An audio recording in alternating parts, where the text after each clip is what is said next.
안녕하세요. 하루 필수 말씀 충전 하필 큐티 조종환입니다. 오늘 함께 나눌 하나님 말씀은 다니엘 1장 1절에서 7절까지 말씀입니다.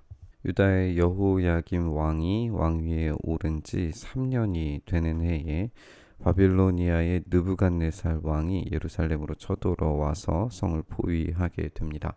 우리가 여호야김 왕 하면은 이제 아직 완전한 유다의 멸망을 경험한 왕은 아직 아니죠. 그러나 이제 바벨론의 영향력이 훨씬 더 커지기 시작을 하면서 이 주변 국가에 영향력을 미치고 패권을 잡아가는 그런 모습을 확인을 할 수 있습니다.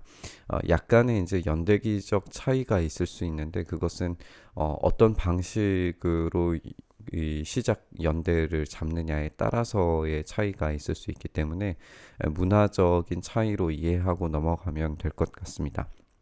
어쨌든 여기에서 이렇게 포위당하고 멸망당해가는 그런 과정 가운데에서 그때 당시에 사람들이 느꼈을 경험들 그리고 감정들 이런 것들을 고려해 봐야 할 것 같아요.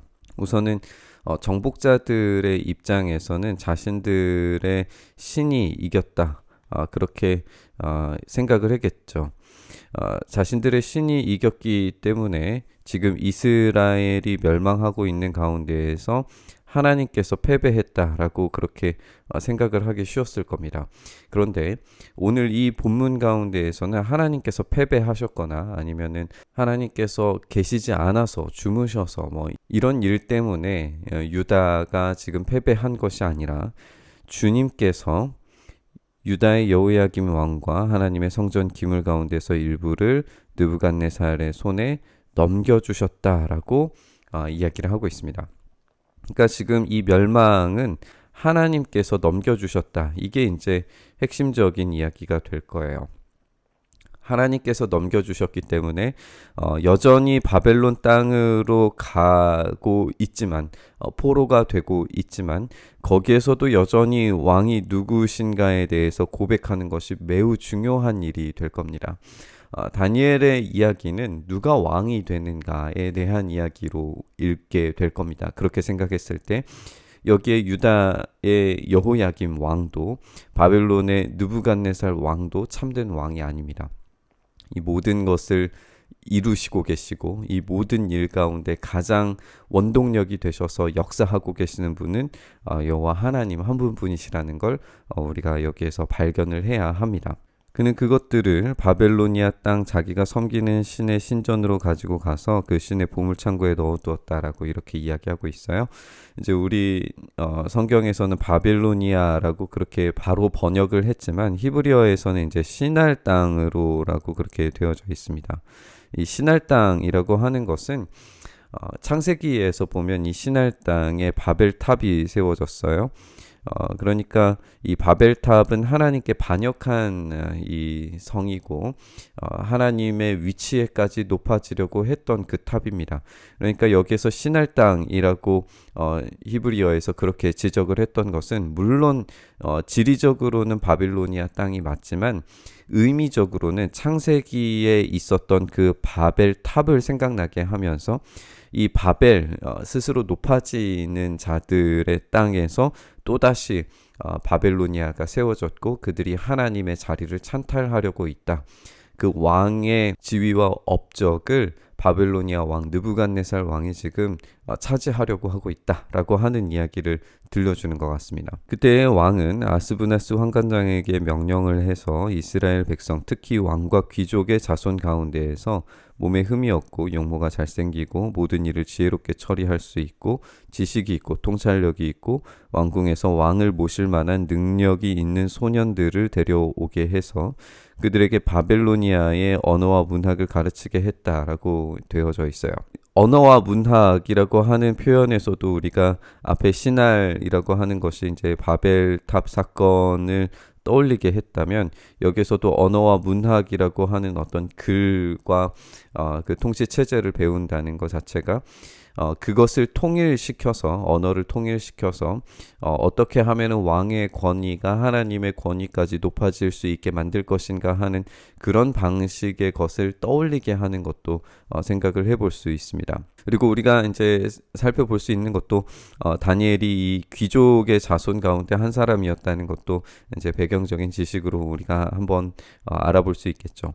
어쨌든 이렇게 언어와 문학을 가르치게 하는 가운데에서 왕은 날마다 일정한 양을 정해서 음식과 포도주를 그들에게 제공해 주면서 3년 동안 교육시킨 뒤에 왕을 모시도록 하는 전문 엘리트 교육 과정을 밟게 만들어 줍니다. 근데 여기에서 이제 유다 사람인 다니엘과 하나냐와 미사엘과 아사랴, 이 다니엘과 세 친구가 있었는데 이 친구들에게 이름을 새로 지어주는 걸 보게 돼요.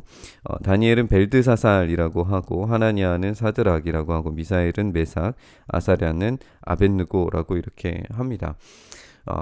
우리가 물론 이제 이 이름들에 대한 의미들을 다 살펴보는 것도 물론 중요한 의미가 있겠지만, 여기에서 다니엘, 하나냐, 미사엘, 아사랴가 하나님과 관련되어져 있는 그런 이름이다 정도만 정리를 하고, 이 뒤에 있는 벨드사살, 사드락, 메삭, 아벳느고라고 하는 것은 이제 정확한 의미를 찾기는 힘들지만, 아마도 이 성경을 기록하는 기록자가 이 이방 신들을 섬기는 이름을 가졌다는 것이 굉장히 치욕스러웠을 수 있기 때문에 그것을 이제 훼손하는 과정에서 어느 정도 일정 부분의 변형이 일어났을 거라고 학자들은 지적을 합니다. 어쨌든 이렇게 하나님에 관련된 이름을 전혀 상관없는 이방 신의 이름으로 또는 이방 이름으로 개명을 하게 되는 것을 보게 되는데요. 이름을 바꾸다라고 하는 것은 정체성을 바꾸는 일입니다. 우리가 일제시대 때에도 경험했지만 창씨개명을 통해서 일제와 우리 민족의 정신을 하나로 묶으려고 했던 것처럼 이 바벨론에서도 그런 일들이 벌어졌던 거예요. 우리가 이제 이 본문을 함께 총체적으로 살펴보면 누가 왕인가라고 하는 질문에서 그 주도권을 잡고 가고 있는 것은 분명히 느부갓네살처럼 보입니다. 그리고 그 느부갓네살의 교육과 언어적 가르침과 그리고 통치 아래에서 이 힘이 없는 다니엘과 세 친구는 끌려갈 수밖에 없는 존재처럼 먼저 시작을 하고 있습니다. 여기에서 다니엘과 세 친구가 이런 교육을 받지 않았다는 게 아니라 그 언어와 문학과 교육을 그대로 받는 가운데에서 하나님을 어떻게 왕으로 선언하고 그들의 신앙을 지켰는가에 대해서 더 많은 것들을 배우게 될 겁니다. 우리가 살펴본 것처럼 이름을 바꾸는 것은 정체성을 삭제하려는 겁니다. 다니엘과 세 친구는 새로운 이름으로 그들의 정체성이 삭제당할 위기에 처해져 있습니다. 그들은 바빌로니아 왕에 대한 절대적인 충성을 맹세해야 하는 위치에 놓여 있죠. 다니엘과 친구들은 바빌로니아의 이 언어와 문학과 교육을 그대로 받습니다. 엘리트 교육을 받는 그런 사람들이었던 거죠. 그들의 정체성, 언어, 문화, 관습 모든 영역에서 바빌로니아 사람이 되어 갈 겁니다. 우리도 이 시대의 정체성과 언어와 문화와 관습들을 배워가면서 살아가고 있습니다. 오늘의 이 본문은 그것을 불필요한 것으로 취급하는 게 아닙니다. 그들은 적극적으로 그 안으로 들어갑니다. 하지만 그들의 영혼과 본질이 변하지 않습니다. 그들은 참된 왕이 누군지 알고 있습니다.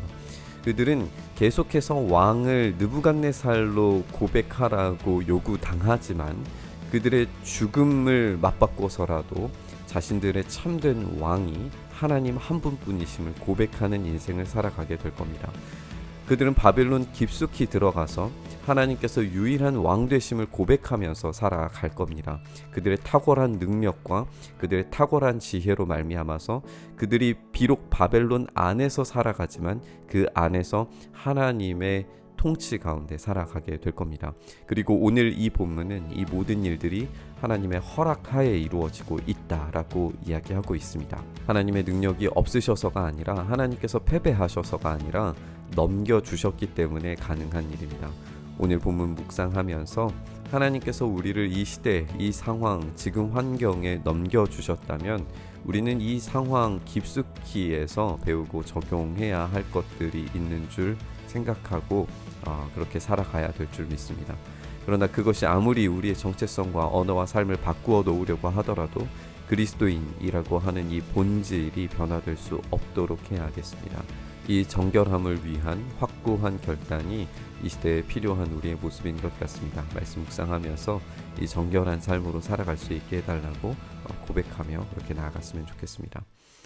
주님, 우리를 부르신 이 부르심의 자리에서 우리가 최선을 다해서 살아가며 오로지 하나님 한 분만이 우리의 왕 되심을 고백하며 나아갈 때에 주님, 우리의 삶을 다스리시고 통치하시고 우리를 힘있게 하시고 능력있게 하셔서 우리의 정체성이 흔들리는 것이 아니라 이 세상 가운데에서 우리를 뒤흔들어 놓는 정체성의 훼손 가운데에서도 여전히 하나님께서 우리의 하나님이심을, 여전히 우리의 주인 되심을 고백하는 인생 살아가게 하여 주시옵소서. 이렇게 우리의 삶 붙들어 주시기를 간절히 소망하며 우리 주님 예수님 이름으로 기도드리옵나이다.